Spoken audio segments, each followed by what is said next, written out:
Welcome, everybody. This is our last presentation of the semester in the Global Salon series. And today we have Dr. Heather Cook, Assistant Professor of Statistics. And Dr. Cook received an MS in math, or excuse me, a BS in math from Roanoke College, and MS in math and PhD in statistics from the University of Virginia, graduating in 2019, and then coming straight here to USI to be with us. Her interests include biostatistics, machine learning, and she has various publications in journals such as Clinical Infectious Diseases, eBiomedicine, and PLOS, Neglected Tropical Diseases. Today, she's going to be presenting on using machine learning to describe predictors of nutritional and neurodevelopmental outcomes. So Dr. Cook, I will pass it over to you. Thank you for presenting for us today. Well, thank you. So the whole purpose of this is to look at not only how they grow, but their neurodevelopmental outcomes. But in general, the growth part is stunted growth is really a problem because throughout the world, in a lot of the underdeveloped countries, the stunted growth can contribute to the developmental detriment and then mortality in children that are under 5. So here on the screen, you see two graphs, and these are their height over the first 2 years of life. So the black lines represent the WHO standards. And so this middle black line represents the 50th percentile and where children should be at that age of 2 years old, for the 50th percentile. So these pink lines represent an individual child's in the study height over that time. And so you can see most of them are below even the 50th percentile. And it's the same for the males in that case as well. So in this particular population, this data set, it's really a problem. So this data comes from what's called the PROVIDE study, and it was a randomized controlled clinical trial. I worked as a research assistant under the PI, or one of the PIs for this study, and I just got to work with some of the data throughout the 3 or 4 years that I worked with them, and it became part of my dissertation as well. So this is some work that I've been wrapping up, and it was mentioned in my dissertation, and so this is just one small aspect of what I worked on. But this data specifically comes from Bangladesh children. There is 700 children and their mothers enrolled in the study. And it's from an urban, densely populated area of Dhaka. So it's usually the slums that they're looking at. And so here we had 16 planned but irregularly spaced time points or visits over the 2 years. They did have some diarrheal surveillance, usually biweekly, but they have a ton of measurements. So they have measurements from the mother, the environment in the household from where they live, the infants themselves, had tons of measurements. And we even have some information about their gut bacteria. So here's a general snapshot of just one particular individual in the study. So this person had a lot of measurements at the beginning. So that's this first top few variables. And then over the 2 years, they had multiple measurements taken. So these dotted lines indicate the yearly marks. So the middle one is the first year, and the one at the end is at 2 years. So you can see they took a lot more measurements in the beginning as well over the first year of life than they did towards the second year of life. So this, though, is less than 100 of the variables that were measured. There's almost 1,000 different measurements that they could potentially have. But at some points, you see these asterisks, and they also represent missing data. So that's going to happen a lot in large data sets, and especially when you're trying to follow individuals over 2 years. So there's not only a ton of variables, but some of them are missing. And so that makes it even more difficult to deal with. And so what we did for this was we just chose 46 predictors that we thought, I guess not we, mainly the doctors, thought that would be important for predicting growth and development. Right, so that includes mainly a lot from the infants. Of course, their beginning information like length and height and weight at enrollment, the gender, number of episodes of diarrhea, ferritin, vitamin D. They also have some markers such as these cytokines that comes from the blood, but they're indicators for inflammatory aspects, especially throughout the gut. And we have other things like STD14, which is a biomarker that's associated with impaired kind of neurocognitive testing, also can be associated with inflammation. And then we have like intestinal function markers and malnutrition markers and growth factors, and just all kinds of measurements across those 2 years from these individuals. Some of these were measured more than once in that 2-year mark as well. Again, typically towards the beginning of life, so around week 12 or 18 was kind of the typical time point when they would take these. For the mother, we have more simple ones, just kind of height, weight, maybe maternal education, occupation, those types of things. That's only included here. And then environmental, we have their income and expenditure per month, and that's in Taka, which is their local currency. We have, and if they shared a toilet facility with other households in the neighborhood. Also, where do they get their water from? And then once they have water, how do they treat it? Like, do they boil it? Do they use chlorine to clean it up? Or they just sometimes let it sit and settle. So we have all kinds of measurements. So here we just have only 46 chosen. And so we're trying to use those 46 to predict a few different things. One is the stunted growth at 2 years. So because of dropout and missing data, only 371 of the original 700 could be included for that outcome. Stunted growth here is if they have a length or height for age and gender Z-score being below -2. So that's calculated again using those WHO standards, and so it's kind of normalized for their particular age group and also their gender, because females and males tend to grow at different rates. Also, we want the developmental side, and so this Bayley's scales, they do kind of these tests, so these infant and toddlers can see, well, I guess they get a score to see how well they're developing. And this is also done at 2 years of age. So for this one, again, due to dropout and then just missing data, only 308 children can be included. Right, and so we have cognitive, language, motor, and social emotional scores for that particular set of scales. So those are going to be our developmental outcomes. Right. So now that we're getting into kind of the stats side of things, so first off, to explain what random forests are, we're going to look at just what is a basic decision tree. Right, so in the part A here, we have kind of some of the terminology. So you first start out with your whole data set, and then you kind of search through it and through the variables to decide, how you should first split it. So you're going to choose one variable, and then you're going to create this rule, so to speak, so that you're either going to say kind of yes or no, and then the data is split into half, so to speak. So once you do that, then you go through again, and you either decide that you're going to stop or you're going to keep splitting for both sides of that. So you'll have these decision nodes or decision rules, and then when you get to a stopping point, that point is called a terminal node because it's the end. So for this example, right, we have HAZ at enrollment, which is again the height for age Z-score.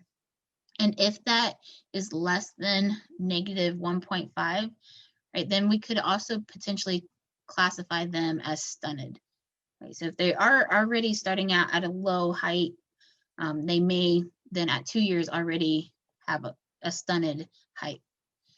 But otherwise, then we can, we need more information in order to classify them as stunted or not.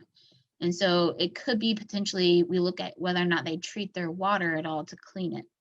right? If they do not, then they may be deemed stunted growth at 2 years. Right? Otherwise, they may not be stunted. Right? So we can use these decision trees to classify individuals by kind of going through the tree and then following it down for that particular individual. So what random forest does is it takes a bunch of those decision trees and it puts them together. So you have your data set here. You take, say, a random sample from that. You build one of those decision trees, right? And then you kind of hold on to that for a second. And you do another sample, create another tree, right? And you repeatedly do that for, say, 500 different samples and 500 different trees. Right? So you will have 500 classifiers or 500 trees, and then you put those together to create one aggregated classifier. Right? In this case, that's called the forest. Right? So it's a forest of basic decision trees. So to get it a little bit more specific, you have a certain number of trees that you want to build, right, the capital T, and then for each particular tree, you're going to create one, right? So how you create it is you first take a sample from that original data set with replacement. So there's going to be some observations that are not included to build that particular tree because this is a random sample with replacement, so some are just not going to be included. Those that are not included are called out of bag, and so they are kind of pushed off to the side for a bit while the others are used to build the tree.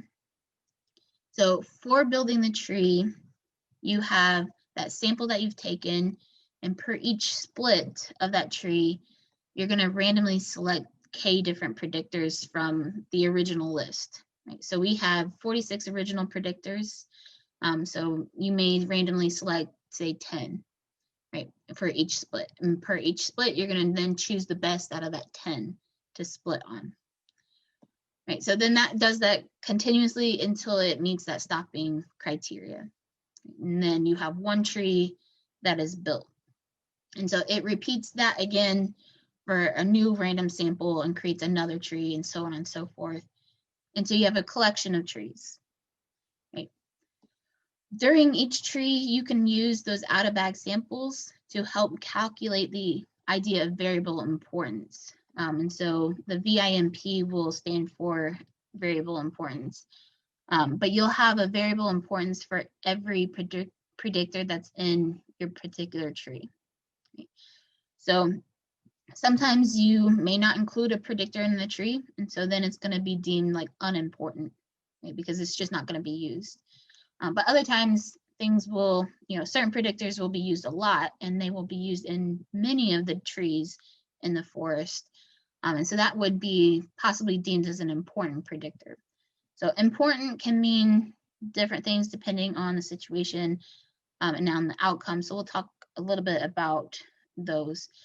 But the main point is that over all the trees, typically the idea or measure of variable importance is the average over all the trees in the forest.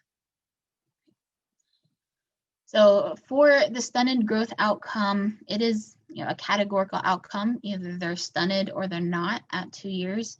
And so there's many different ways to calculate variable importance there. So what you can do is use the out-of-bag samples to get kind of a value of variable importance or a prediction.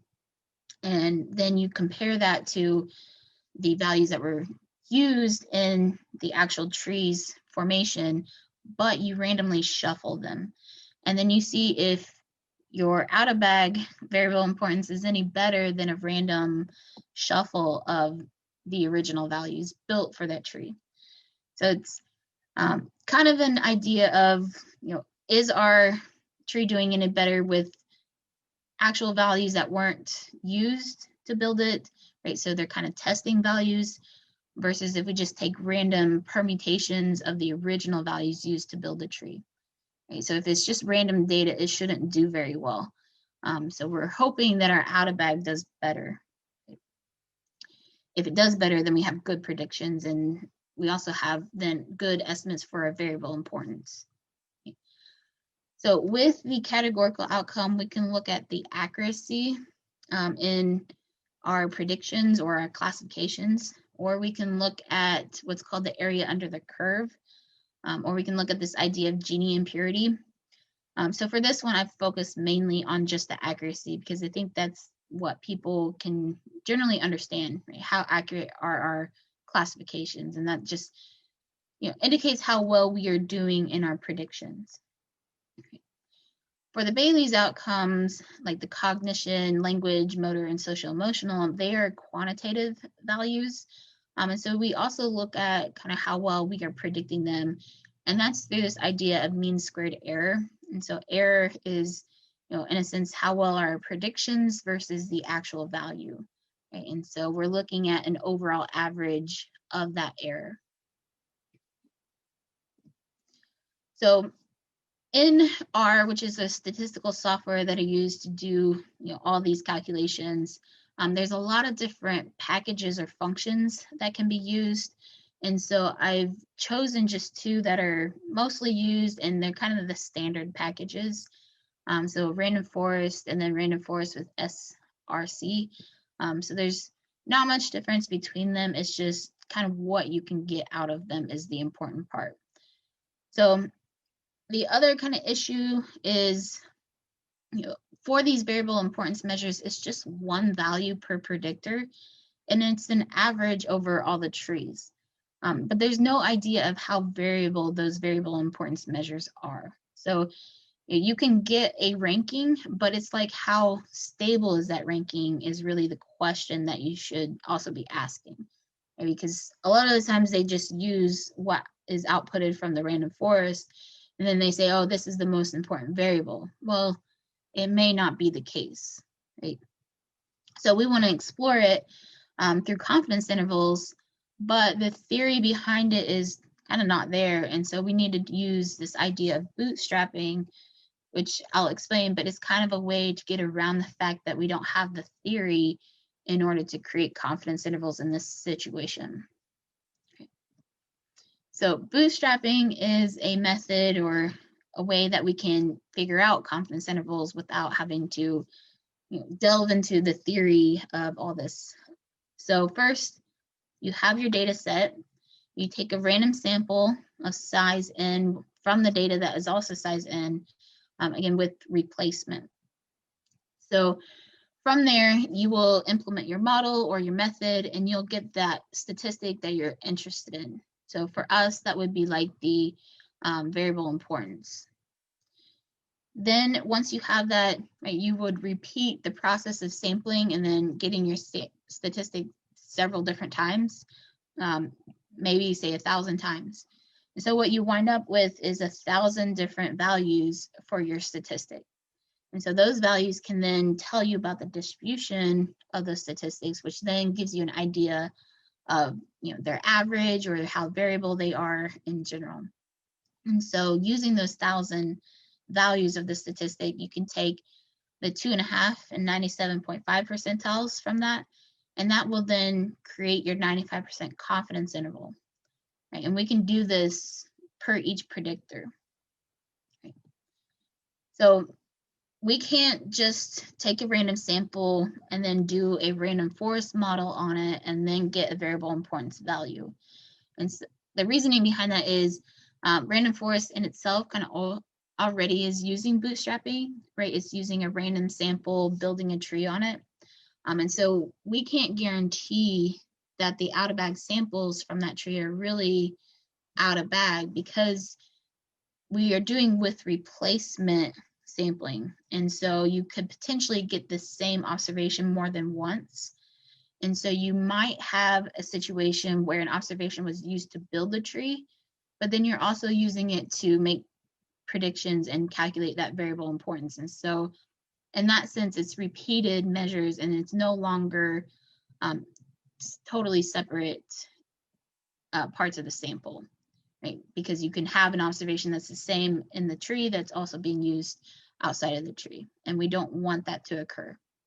Okay, so, sorry, what I've done instead is created just a random forest, just one model, and then since we have variable importance measures per each tree, we can use the bootstrapping method across those particular values.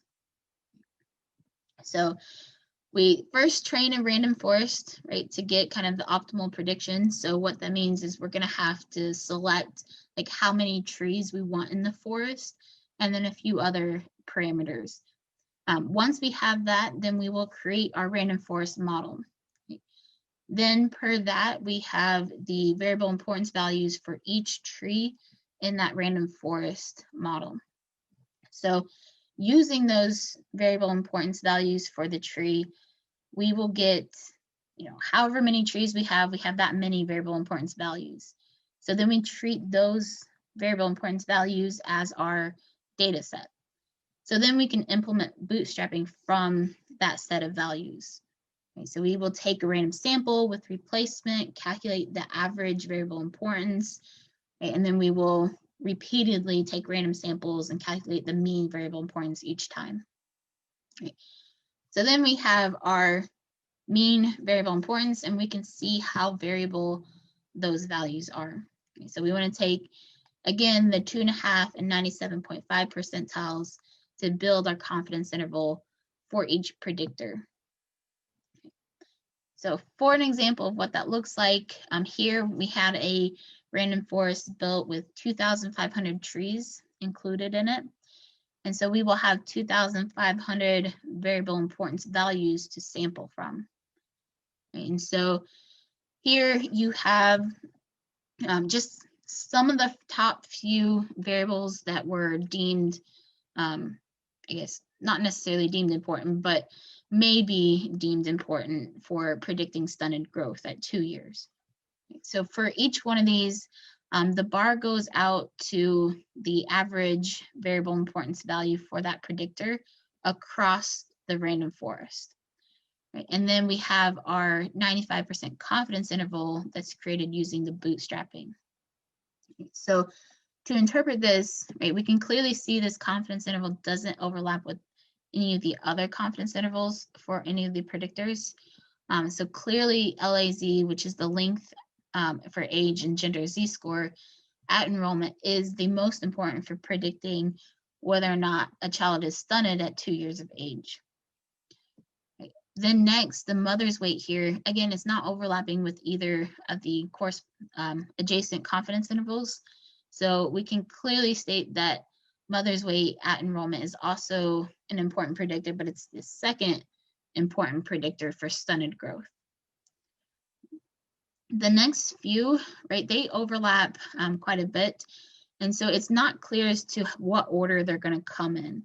Okay, so WAZ, which is the weight at age or for age and gender Z-score at enrollment versus their expenditure per month, those two overlap significantly. And so again, we can't state that WAZ is the third most important or expenditure is the third most important, right? Because they have that overlap. And so, we have an idea that maybe WAZ is a bit more important, but we can't state that for certain. Right? And then you can kind of continue interpreting that as you go down. But once we have an interval crossing the 0 boundary, right, and variable importance of 0 means that it's not helpful, that it's not really an important variable. So if the interval is including 0, then essentially that means it is potentially not an important variable as well. Right? So we have, down here, the few variables, I think starting with neopterin, it starts kind of where it crosses 0. So if we're using that idea, we may start and stop at zinc. So all of these variables here could be our potential important variables, right? Because none of their confidence intervals are covering 0. So in general, you can use the intervals to select the top important variables, and it can help you then go further into kind of figuring out why they may be important for stunted growth. So if you're using that for this case, you would have 14 variables be selected by the confidence intervals, which don't cover 0. So next is the Bailey's cognitive outcome. So here it's a little bit different, right? We don't have one clear variable that is the most important for predictions. We have the WAZ at enrollment, but its confidence interval covers also income and expenditure. Right? So those top three are the top three, but we can't state exactly which order they come in. However, the LAZ, right, length for age and gender at enrollment, that is not overlapping with either one. So it is the fourth most important variable by this standard. But once you go down further, right, you see these next four, they all overlap as well. So again, their specific orders are unclear, but we do know that they are more important than IL-7 and so on. So again, if we use the idea that if the confidence interval includes 0, right, then it's not important, we would stop here at the IL-5 and include all of these variables to be our maybe next step, right, our predictors for the cognitive score in this case. So if you did that, there's 17 of those predictors that are going to be considered important and you may use in a next step. For the language, this one looks pretty different again. We again don't have one particular variable or even a set of variables that can be deemed especially important. Income, right, does have the highest variable importance. It is also overlapping with mother's weight at enrollment. So again, we don't know if income should be first or mother's weight should be first. But then it gets a little bit more complicated because mother's weight is also overlapping with gender or male. So again, we don't know if it's second or third in that case either. So this one is a lot, there's a lot more overlap, which could mean a couple different things. Probably the most that it's going to mean is that language is difficult to predict, and it's really just not clear as to how the order these predictors should go in. So they may all be important, but it's not quite as clear as to which are the most important. Right? And so if we do look at then, again, which confidence intervals are not covering 0, in this case, we would select the 16 variables. So next is motor outcome, and this you can see is a much longer list of variables. This time we do have kind of the top 3 again being the most important, but again, their order is not clear. But after the top 3, there's just a lot of overlap. And we have so many variables that could potentially be included here. Right? So there's 25 there that might be deemed important if their confidence interval doesn't cover 0. So again, motor score is not as clear to interpret as like stunted growth. And so again, it may lead to the fact that it's harder to predict how well they're doing at age 2 with these particular variables. And then lastly, we have social emotional. This one only needed 1,500 trees, which is much lower than the rest of them. That's probably just, well, so the number of trees is measured based on how well the predictions are doing. So it's okay to have that low of trees, even though it looks like a lot. But if we wanted to include more trees, we would probably be able to make these confidence intervals smaller.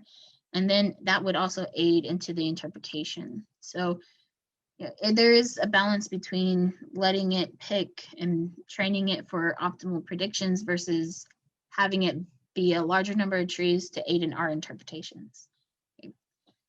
So in this case, though, if we just go with what it trained it to be, the interpretation is, again, difficult just due to the amount of overlap.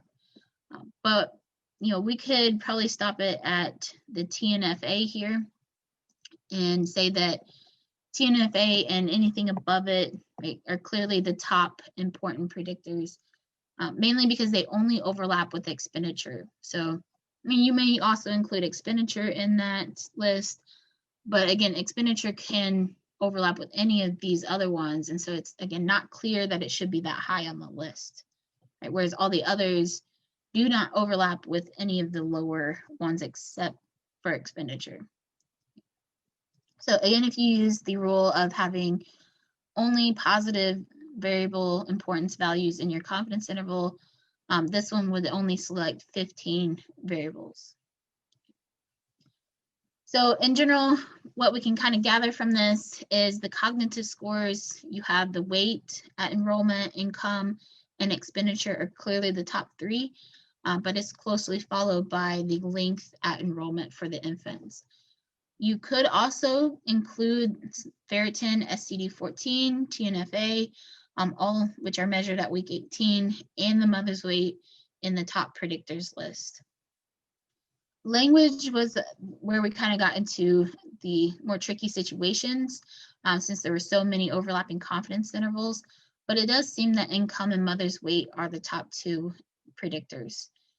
For motor scores, this had the highest number of predictors that could potentially be deemed important by the confidence intervals, so it may be the hardest one to predict. But we still have SCD14, mother's weight, and income showing up as the top three. And lastly, for social emotional scores, we could be confident that SCD14, weight at enrollment, and income are the top three, but it's closely followed by the length at enrollment and calprotectin and TNFA. So kind of what we see over all these is that we have the maternal health being very important for children's health, right? And then we also have a lot of those inflammatory markers and environment aspects showing up, and they also may be able to help us improve growth and development for these children. For the stunted growth, it's kind of not surprising of those results because it was linked at enrollment and then the mother's weight as the top two, no contest. But they do also have some of those inflammatory markers showing up for them. So I think the main takeaways is that maternal health, obviously, probably not surprisingly, is most important or very important for children's health. But you do have to also take into consideration those inflammatory aspects that were showing up. Right? So it's potentially, we can, if we improve why they're having more inflammatory, if we work on lowering those, then it's possible that we can also help their development and growth. So for the more statistical side of things, this confidence interval method kind of does help with the interpretation and stability of these variable importance measures, but we still don't kind of have a hard stopping point to say which particular variables are important other than just whether or not the confidence interval holds a 0 value. But if you don't consider the confidence intervals, then if you are just considering if the variable importance value is positive, you're going to select more variables in general. So for the stunted growth outcome, we selected 14 variables with the confidence intervals. If you just look at the positive values, then you'd have selected an additional 11 variables.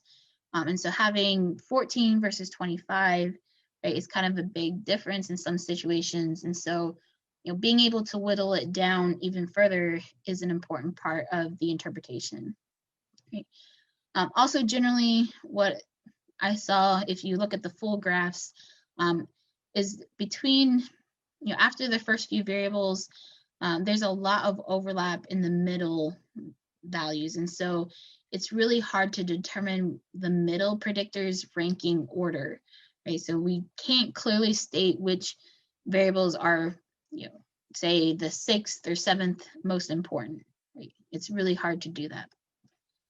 So overall, though, this method will help aid in interpretations and hopefully help others, kind of deem which variables are important for whatever they're predicting. So that's it for me. So thank you. Are there any questions? Would overlapping CIs be a good sign that you should do interaction terms in regressions, or are they independent of that? So that's a difficult question, or a different, it's not a difficult question, but it's difficult to think about, because random forest, it's not necessarily linear. So it already considers interactions between variables. Right? So it's kind of already considering that, but I think the overlapping, it might have some aspects of interactions, but it may just be the fact that, because it's due to the random sampling, there's just a lot of variability going on. So, some ways to improve that and to make sure if there is overlap is to increase the number of trees that you're building your random forest on. So with more trees overall, you're going to have less variability. And so you will eventually have, like if you created a tree with 50,000 trees, then it's going to have very low variability and you will have very small confidence intervals. But you will then find still, if they are possibly interacting, right, you can have those confidence intervals still overlapping. But kind of the main point is if you do select these variables, then if you take it to a simpler model, yeah, you could probably consider interactions with those types of variables. Andy, I hope that answered your question. It looks like there's another couple in the chat. So this person, Rick, says 2 questions, one easy, one hard. Easy question, can you explain what the expenditure variable is? And then I'll ask the second one. Yeah. So, and the expenditure is how much are they spending per month in Taco. And then the hard one is, early in your presentation, you discussed the process of sampling decision trees to develop an aggregate. It was unclear why this step was necessary. Why was it necessary for this data set? So sampling decision trees, so it's sampling from the original data set, and then that random sample is used to build a decision tree within the forest. So that's part of the random forest method, and you can use it without doing that, and that's, well, it's not without doing that, but the simpler model is called bagging, and bagging does still take a random sample from the data, and it builds a tree, but then per each split, it considers all the variables at the same time. But the problem with that is that it tends to favor certain variables per each tree. So once you take a random sample per each split, what it does is it kind of lets these variables that still might be important, but may not show up in a lot of the trees. And so if you're doing that, then it allows for these variables that seem almost kind of to be hidden to kind of pop up. And so it will allow them to really show their, I guess, true importance in that sense. So it's better to take the random sampling so you get a good idea of overall, together all of these trees, how well they're doing versus just having one tree built. If you just have one particular tree built, it's not going to do that well on predictions, and it can be biased in certain situations. So having these random samples and building separate trees, and it tells you more overall about the data, and it just is a better model in general. Thank you. Yeah. And I had a few questions too that I was just writing down as you were talking. And first, I think you did send me a picture. Did you get to travel there yourself? No. Oh, you didn't? Okay. No. So were you just getting the data sent to you from people there, like teams there, or? Yeah, so this, I think the data was collected back in like 2004 and 5 is when they started. It's a rolling enrollment, so they're not all born at the same time, which is also why there's some missing data because they added things after, like the Bailey scores. They didn't test for like maybe the first few that were in there. I came in only, I guess, 10 years later after they started. So most of the data is already collected. I was, again, just a research assistant under one of the PIs, and I'm not the one who managed the data or anything like that. Of course, there's a huge team that did all that kind of thing, and most of the time I had files that were already kind of pre-cleaned for me in some sense. So they had a lot of the things and bugs already worked out, and they were in Excel files. So I could fairly easily work with them. They do have another study that I think is kind of currently going on. The children may be about, I don't know, 6 or 7 by now, but it's very similar in what they measured, and it's kind of the same area, just different children. And they have what's called, I think it's, now I forget what it's called, crypto burden study, because cryptosporidiosis is a big problem over there, and it lives in the water, and you can get it here in the US as well, but it's more prevalent over there due to just, the environmental aspects. So all I did was a lot of the times just research and ask them, help them answer questions that they had. So I worked kind of more under a biostatistician at the time. Gotcha. And you mentioned Excel. Were there other programs that you all use to kind of sift through all this data? Well, so we had like a data manager, and she uses Excel, or puts it in text files, and then we as statisticians use mainly R, because it's a lot more flexible, but we can sometimes we use SAS, which is statistical software as well. And those were the two main ones, and it kind of just depended on what we wanted to do with the data.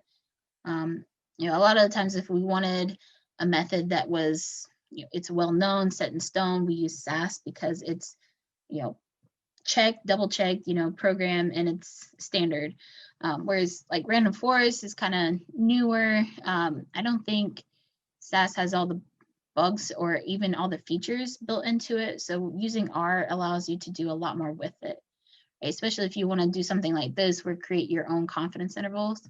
You're not as easily going to be allowed to do that in SAS because it's more rigid. And I've got one more. So I was thinking about this. You as a statistician, how much health science did you kind of have to pick up or research to learn about what you were doing the stats for? Well, so in my undergrad, I did do a biology minor, which, I didn't learn that much, but I at least had human A&P, anatomy and physiology. So I had some basic terms. All these things, though, that I talked about, like half of these predictors, I really don't know exactly what they do. I have a general sense, like I know that they're for inflammatory markers, so they can pick up on, whether they have kind of infections. But, as far as how they all interplay, I definitely don't know. So a lot of the times I would ask the doctors I was working with and be like, well, what is this variable? Kind of how does that work and what does it mean? And they would explain it, but it's a very complicated process, and some of the things we found, they didn't quite understand why it was that way either. So we had a team though of individuals. So as far as me specifically knowing all the ins and outs of these predictors, I don't, but having at least a basic knowledge helps. And same thing for the doctors, they have like a basic knowledge of stats. So we try to translate the stats into kind of some area of what they understand, and then they translate it back to us into what they understand for the interplays of the variables and such. A lot of teamwork, and it's good to know you don't have to know everything. Yeah, that would have been really hard for sure. Oh yeah, I could not do that on my own. And I think we've got a few more in the Q&A. If Dan, you want to ask those? Sure. There's one that was sort of aligned with the question I had. And does this research affect the solutions to the stomach growth? Is there data being put into anything to help? And that's the question. And mine was related to that. In what ways are data applied? So kind of what the outcomes of this is the question, right? Like practically, what did they do with this? So what's the end result? Yeah, so what they've been doing, so like I said, they are creating a new study, and things in general have been getting better because they are putting forth interventions towards these individuals. So I know one thing in specific that came from the study in this particular set of data was that they made these nutritional packets for the women through the company Perigo. And so what they do is when these women get pregnant, right, they send out these nutritional packets, and so that will hopefully help the woman's health, the mother's health, so then the child's health later will be less affected.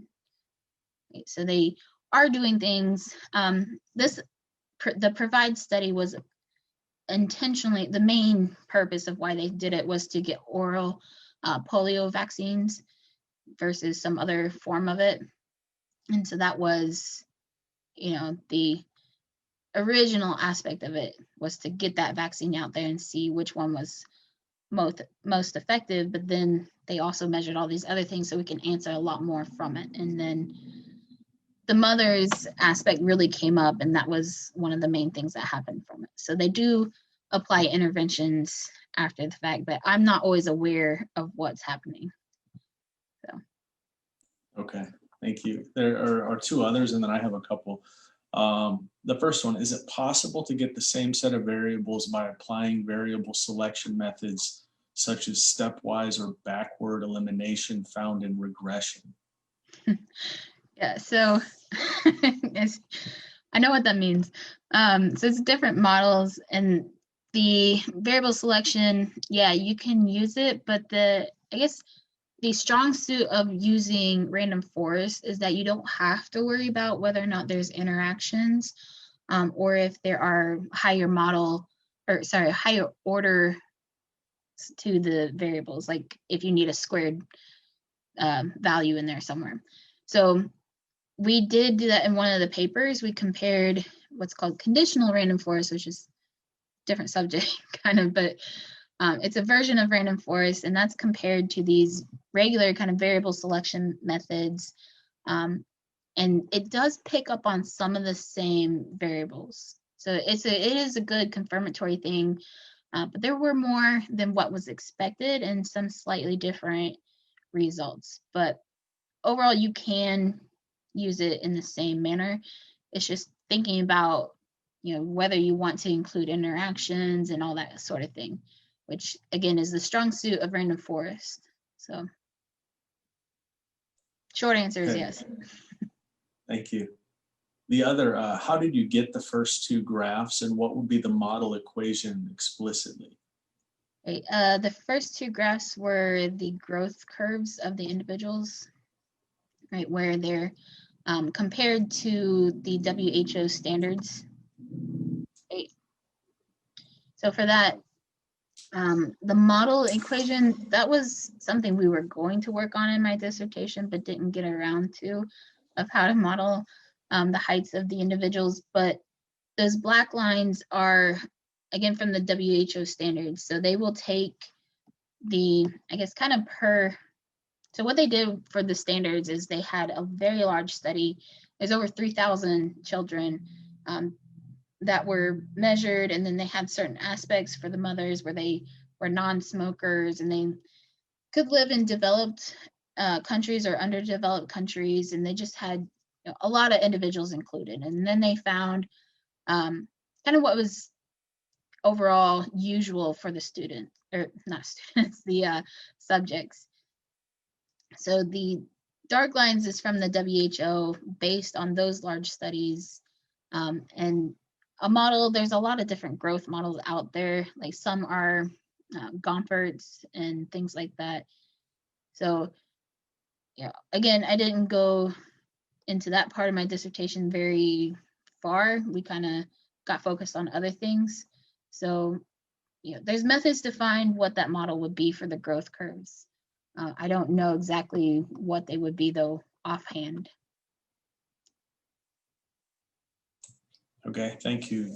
I have a couple more. One of them, so the models or the graphs, I should say, that you had with all the variables, and the first one that you had, so those arcing graphs. The first one you had the LAZ, I think, which is the length, right? And the second one was the weight. And I got to thinking about the first one with the length. And so length is a predictor, or child height, however we want to conceive of that, as a predictor of stunted growth. But it seemed to me on the first one that in looking at that, length would actually be a result of potentially all the other variables, if that makes sense. So I don't know what all those other variables meant when I was trying to jot stuff down, but things like vitamin D, things like zinc, so nutritional variables, it seems would ultimately result in length. So I'm just wondering if that's taken into consideration, and maybe that length in itself isn't as much a variable as all the other things are, even though that's the one that's at the top of the graph and seems to be apparently the most significant, right? Does that make sense? Yeah, so the idea though is, so the length at enrollment, that's, you know, within a week of their birth, how long were they, right? Because they are infants, so they measure the length instead of height. But so we didn't, in this particular data set, there's no measurements before that point. So that is their most baseline starting length. So all the other measurements are after that fact. And so things like vitamin D, right, that would be something they'd be getting from their mothers at that time, not something that would stay in their system necessarily from all the way back at birth. So it's after 4 months measurement of their vitamin D. So it's not necessarily current, and it's probably predictive of future height, closer to the 1 year mark or 2 year mark. But for the enrollment, that was taken as soon as they came in. And so most of those nutritional or plasma, the blood measures came after that enrollment time period.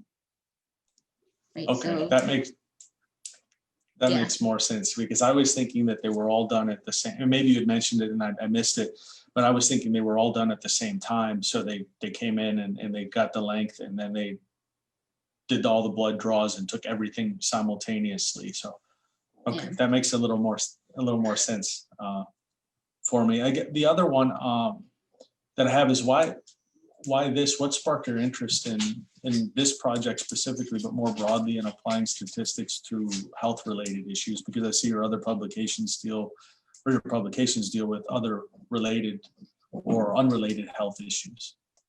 Right. Well, most of those publications are on the same data set, or the one that's very similar to it, actually. But I kind of always been interested in science, and from high school, I took a stats class, and that's kind of where I originally got interested in stats. But I had already been in lots of biology type classes, so I kind of found just a way I could put them together, right? And so, being in the biostatistics, which is just statistics and biology field, was something that I knew I wanted to do. And so when I was going through undergrad, like I said, I had a biology minor, so that was helping me get some of the background biology wise, so at least I could have a basic idea of it. And then I had worked and did an internship a couple summers at a biostatistics company, which is where they looked at kind of the drugs and seeing if drugs were at least as good as the brand name drugs. Right? So they worked with drug studies.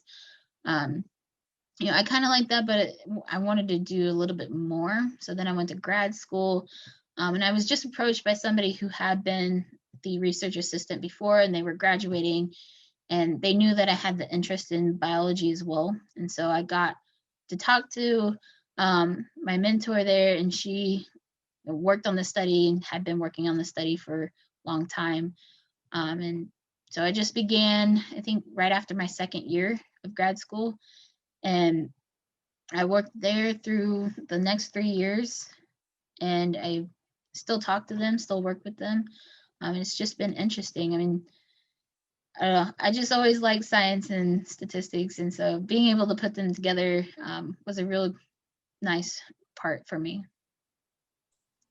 Okay, good. Well, thank you so much. We appreciate it. Very interesting topic. Thanks. So we are done with our Global Salon series for this fall. But if anybody who is in the audience is interested in presenting either in the spring or next fall, please reach out to me and we can make that happen. So thank you again, Dr. Cook. We appreciate it.